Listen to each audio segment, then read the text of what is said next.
today's stories now. Here's Helen Fospero with 5 News. Tonight, bird flu in Britain. Confirmation that the most deadly strain has reached Scottish shores. A protection zone has been put in place, but health experts insist that the virus poses little risk to humans.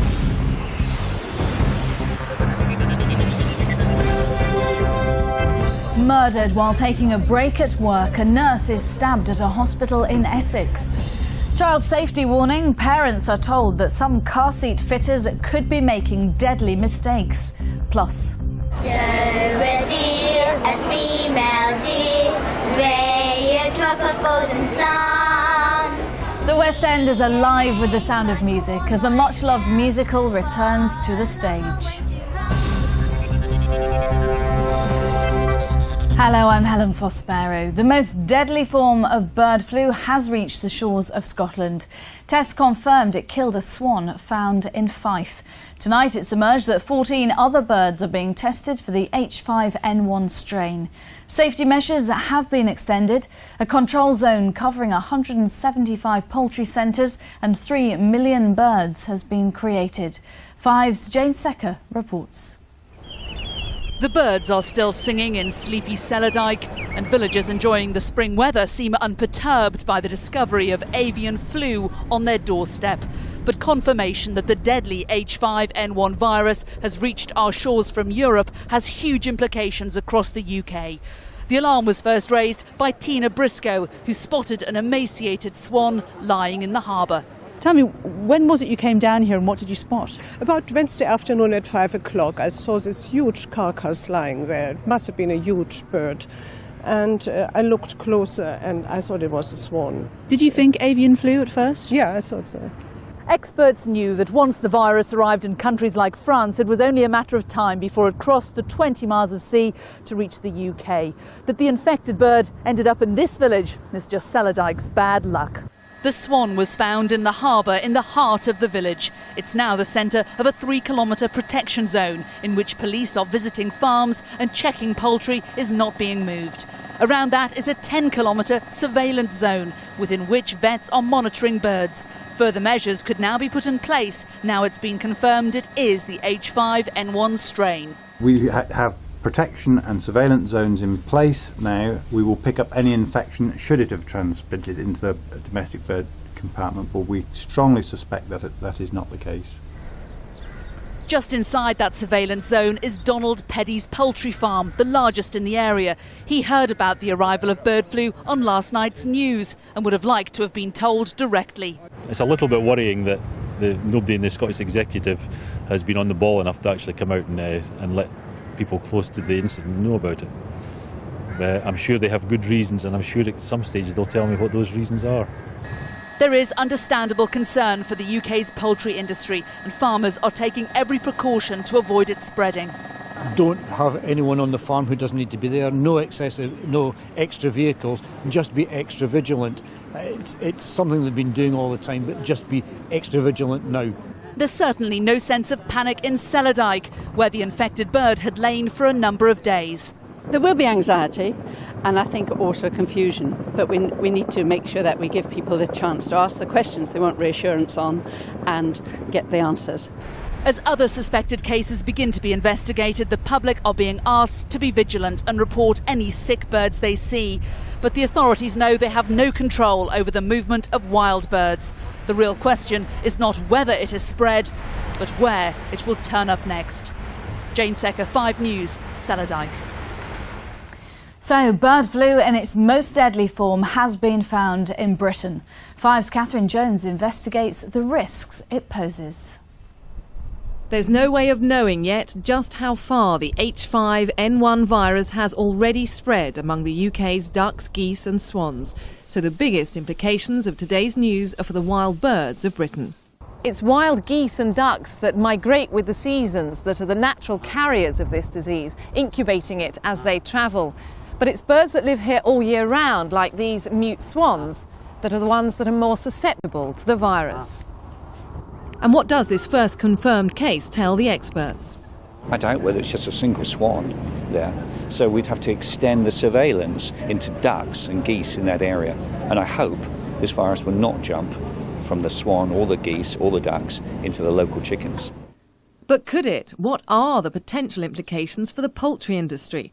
Well, across the European Union, there have been 445 confirmed cases of H5N1 in wild birds. But so far, that has only led to 2 outbreaks on poultry farms, one in France, one in Germany.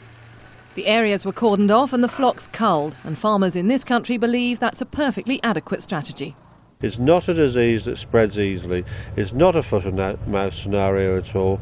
You have 2,000 professional farmers in the country, and those farmers are on high level of biosecurity, and I think we will control the disease by culling. And what about us? Are there implications for people at this stage? Well, for most of us, the closest we're ever going to get to a bird is this. And the expert advice remains that there really is no need to worry about cooking and eating chicken or eggs. Properly cooked, you can still leave your eggs soft in the middle, and basic hygiene precautions like washing your children's hands after a trip to the park are sufficient. It really is mainly a bird virus. It can transmit to man, but very infrequently. It hasn't undergone a major mutation which makes it likely that we're going to see a human-to-human pandemic. So if you find a dead bird, the official advice is to phone up and report it to the DEFRA helpline. Everyone's vigilance may help keep H5N1 contained in the wild bird population. Catherine Jones, 5 News. Well, our political editor Andy Bell is at Downing Street and Jane Secker is in Fife. First to you, Andy, is the government confident procedures are in place to handle this outbreak? Well, the first point the government is making is because of devolution, actually all the operational decisions to do with this outbreak are being taken north of the border by the Scottish Executive. But there was a meeting here in Downing Street in the Cabinet Office just down here of the committee called COBRA, which is the emergency committee which brings together at this stage officials from the different departments that might be involved. That meeting this morning was attended by Ben Bradshaw, a minister from the Department of the Environment. When he left, he said yes, he was satisfied that all the measures that should be being taken were being taken, but they were continuing to monitor the situation, and COBRA is due to meet again tomorrow. And Jane, are people where you are satisfied with what's being done there?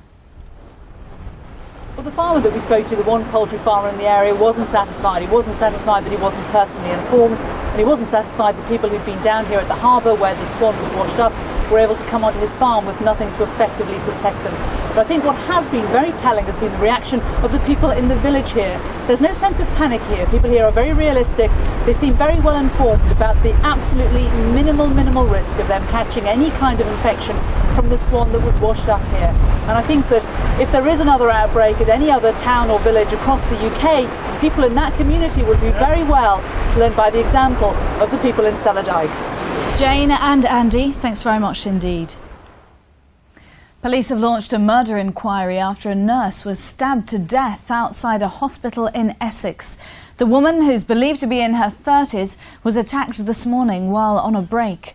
5's Catherine Jacob reports. Teams of detectives and forensic officers continue to scour the grounds of St George's this evening. An ambulance still stationed at the spot where the victim's body was found. The nurse, believed to be in her 30s, was thought to be on a cigarette break when she was stabbed to death, apparently on parkland behind the hospital building. The site remains cordoned off, the identities of everyone going in and out thoroughly checked by police. Among them, colleagues of the murder victim, clearly distraught at what's happened. Do you know the lady? Yeah. Do you work at the hospital? Yes.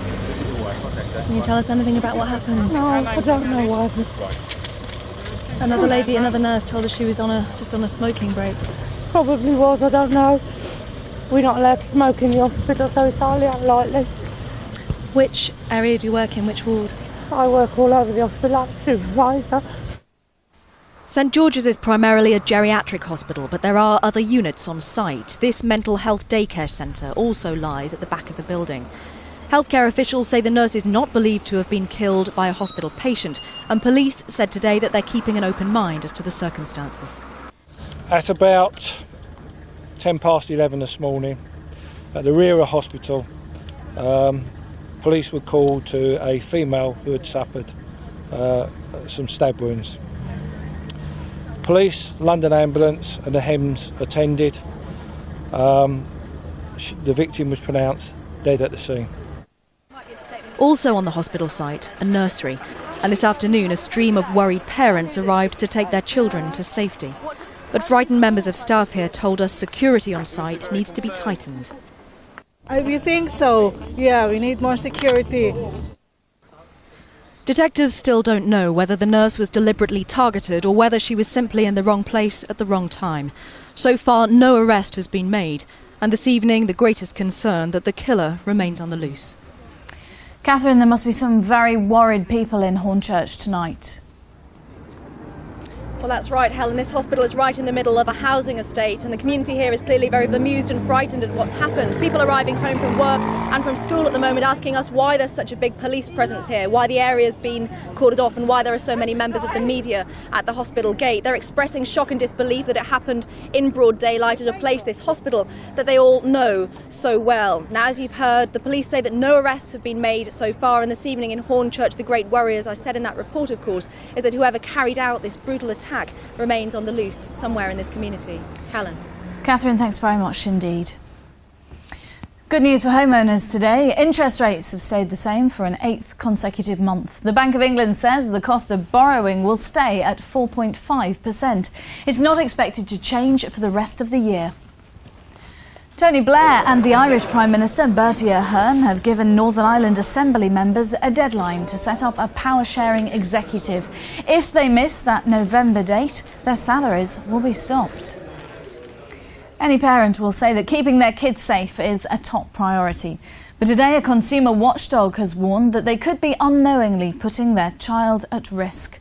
Spot checks have uncovered inaccurate advice and potentially dangerous mistakes at some shops which fit child car seats. 5's Layla Hayes reports.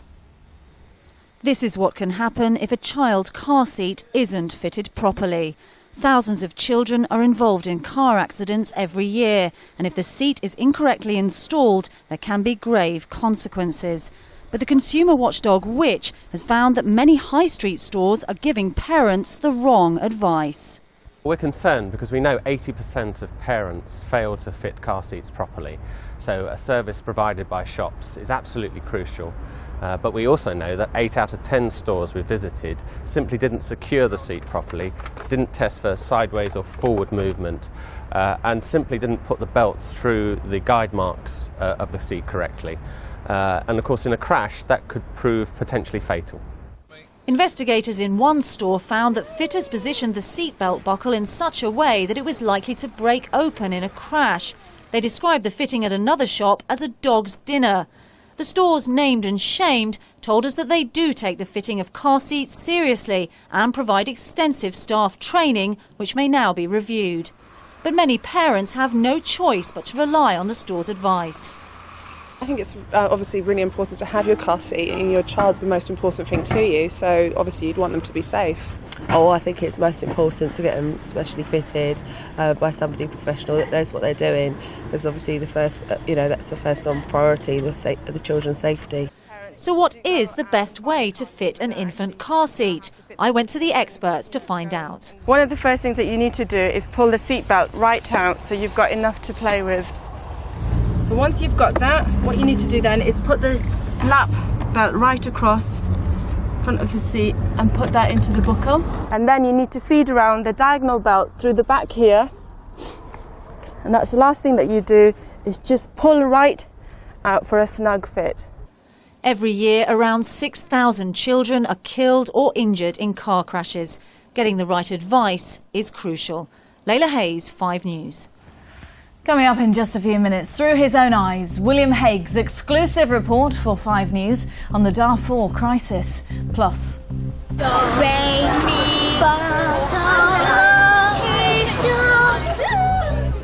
we hear from the talented kids making their bid for musical stardom. Don't go away.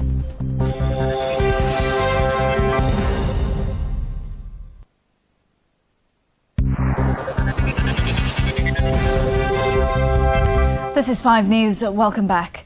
The The United Nations says it's the worst humanitarian crisis on the planet. In Sudan's western region of Darfur, hundreds of thousands of people have been killed during 3 years of conflict. Fighting began in March 2003 when rebels attacked government targets, claiming it favoured Arab farmers. But it's another group, a pro-government militia called the Janjaweed, which is accused of ethnic cleansing, apparently clearing large areas of non-Arabs. Around 2 million people have been made homeless, and charities have found it difficult to get humanitarian aid in. Well, Shadow Foreign Secretary William Hague has just returned from a visit to the region with Oxfam. He filmed his journey for this exclusive report for 5 News. Here we are in Darfur, where a terrible human tragedy has unfolded in the last few years. 300,000 or 400,000 people have died as a result of conflict. 2 million people have been driven from their homes and are now living in refugee camps, not knowing if they can or ever will be able to go back to their homes. I visited the Abu Shok camp, which houses 55,000 people, to speak to them and find out how they're coping.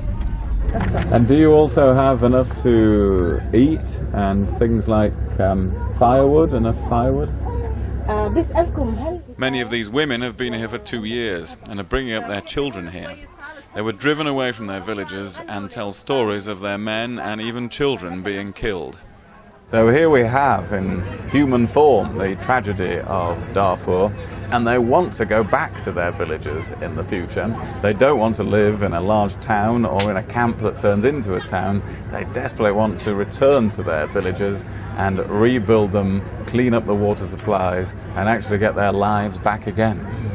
It's difficult in Darfur to work out what's going on. The government says things are under control and improving, but people on the ground say the opposite. This is a place of terrible violence. Even in the camps, people are not safe. When women go out to gather firewood, they are often raped, the men killed.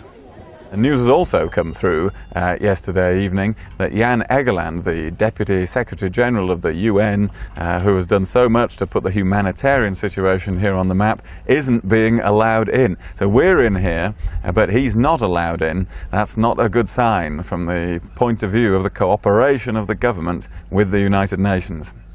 Suddenly not being welcome in South Darfur, nor in West Darfur, nor in Khartoum, where they say come back in some weeks, is, I think, a sign that they don't want me to see how bad it has become in southern Darfur.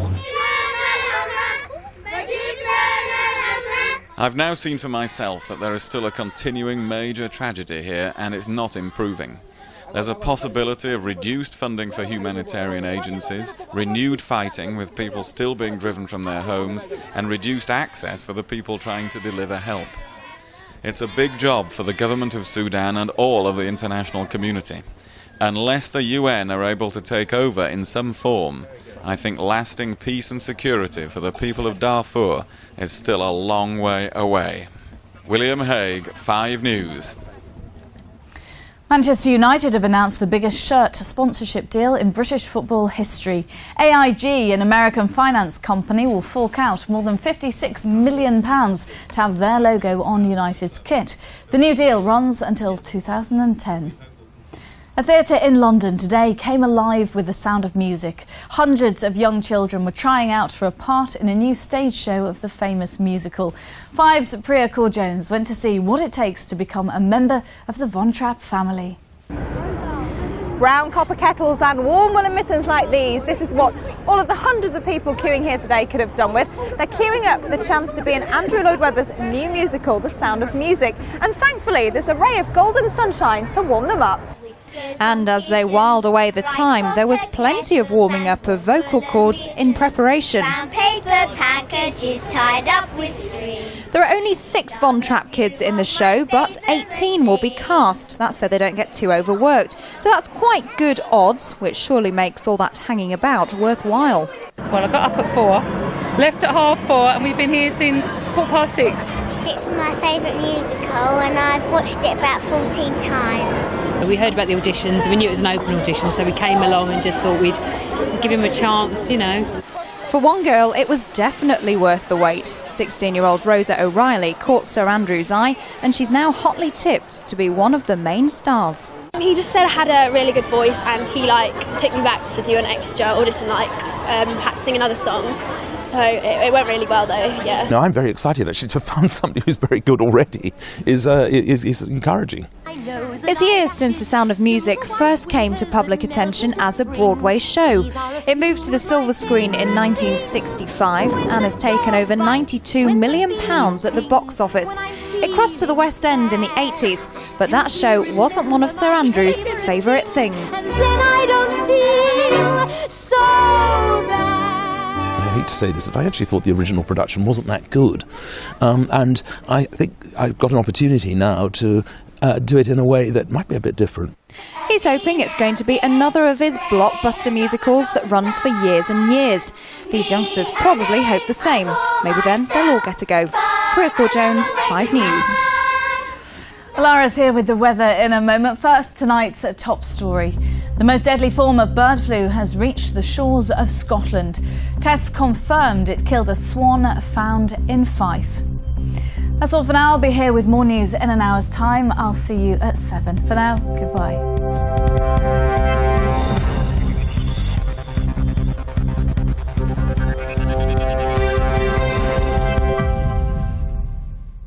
Hi, if you thought the winter weather was over, then think again. There are still more wintry showers around for parts of Scotland, and temperatures aren't looking too good. On Monday night, they dropped as low as -7. It's not going to be quite as cold as that, but they are dropping to just 1 degree above freezing point for some parts. For the southwest, a little bit milder, but it's also going to be wetter. And tomorrow, there's more wet weather moving over most of Great Britain. A miserable day to come, I'm afraid, and temperatures aren't even going to be touching the double figures. A high of just 9 degrees, and for Scotland, more wintry showers and temperatures there rather nippy. By the weekend, things still aren't picking up. Well, for the south of England, there's a bit of sunshine around. Also for some parts of northern England. But for most of us, it's going to be very wet, and there are more wintry showers to come, even for some central parts. Temperatures reaching a high of 11 degrees, and by Sunday, it's looking very similar. A lot more wet and windy weather to come, but once again, a bit of sunshine for the south.